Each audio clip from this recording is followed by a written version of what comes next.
Við erum stödd í Snæfellsku Ölpunum.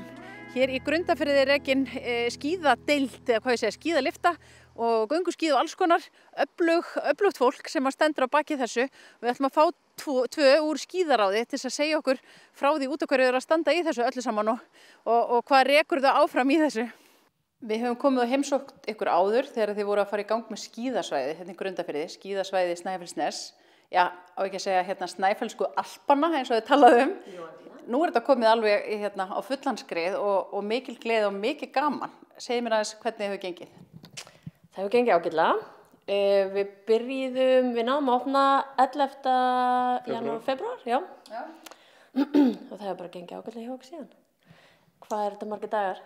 Þetta eru 15 dagar sem við hefum getað haft opið. Þetta hlýtur að vera svolítið sértækur rekstur að setja upp skíðadeild eða setja upp skíðasvæði sennilega. Hvað í hverju felst þetta starf að vera með skíðaráð?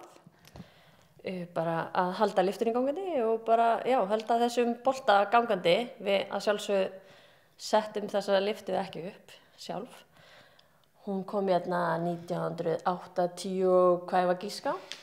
6 kannski, hefur gískað það? Já.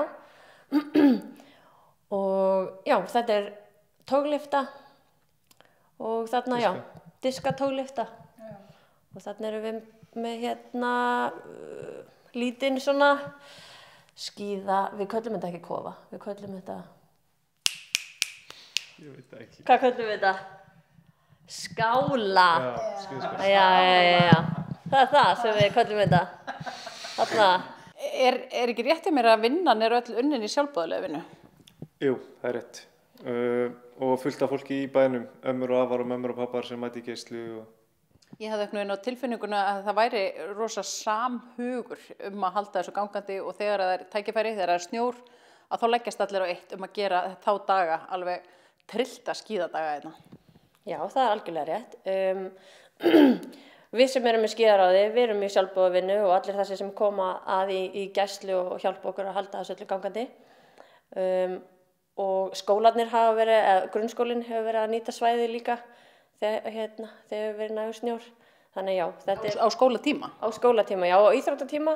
Mér skilst að þú komir svolítið að því að halda lyftunni gangandi. Ertu vélstjóri?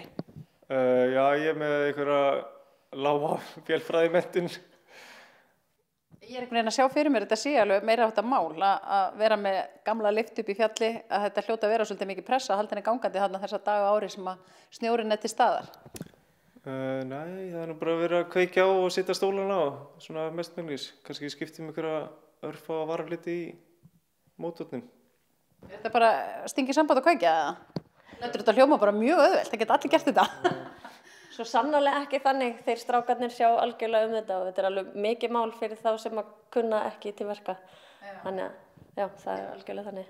Því þetta er svona tilfallandi, þegar það er snjór, eru þið þá á þessum tíma alltaf að horfa út um gluggann og reyna að taka veðrið og hvenær væri mjög líklegt að við getum farið á stað, að því eins og segir það þarf svolítið tíma í undirbúning? Já, við erum yfirleitt búin að setja stólana á og gera mótorinn og þetta klárt og svo er bara að vera í sambandi við þann sem að treður fyrir okkur og þegar búið að snjóa þurfum við að fara að grafa vírinu upp úr brekkunni og... Þarna kemur svolítið að þessu, þetta er nefnilega ekki bara plug and play. Þú þarft að tróða brekkuna, þú þarft að setja upp einhverja línur eða ekki þannig að fólk komi og geti farið í biðröð að komast í lyftuna. Þetta er alls konar, þetta eru 1000 hlutir sem þarf að hugsa út í. Já, og þá komum við að því, öllu þessu góða fólki, öllu þessu sjálfboðaliðum sem við erum með. Og þetta er, það er alls konar neyðar einhver kerfi og dótari sem þarf að yfirfara og svoleiðis áður en við opnum. En yfirleitt, við þurfum að hafa hraðar hendur, þegar það kemur snjór í fjallið, þannig að þá er bara frá morgni til kvölds verið að rigga öllu upp, svo að sé hægt að opna. Þið hefur verið að bjóða upp á alls konar annað heldur en bara að hafa lyftuna að opna. Er ekki gönguskíði, það er svo vaxandi sport og jafnvel kennslu? Jú, við höfum verið að láta tróða fyrir okkur gönguskíðaspor niður á íþróttavelli og eins voru þeir að hvað heitir þetta út á gólfvelli, settu þeir spor líka. Þannig að það hefur verið svolítið vel tekið í það, bæði af fólki á Grundarfirði og nærsveitunum og Snæfellsbæ. En þessi kennsla sem átti sér stað daginn? Við tókum frá okkur dag fyrir fullorðna sem vildi kannski rifja upp takta og fengum bara fólk sem var tilbúið að leiðbeina við það. Var það apótekið sem kostaði þá kennslu eða? Já, það passar. Þetta fekk nafnið Snæfellsku Alparnir, sá ég á samfélagsmiðlum. Þetta nefnilega jafn mikið sótt af bara öllu Snæfellsnesi, eða ekki eins og Grundfirðingum? Jú, algjörlega. Jú, það fólk að koma úr Stykkishólmi og Ólafsvík, Arnarstapa.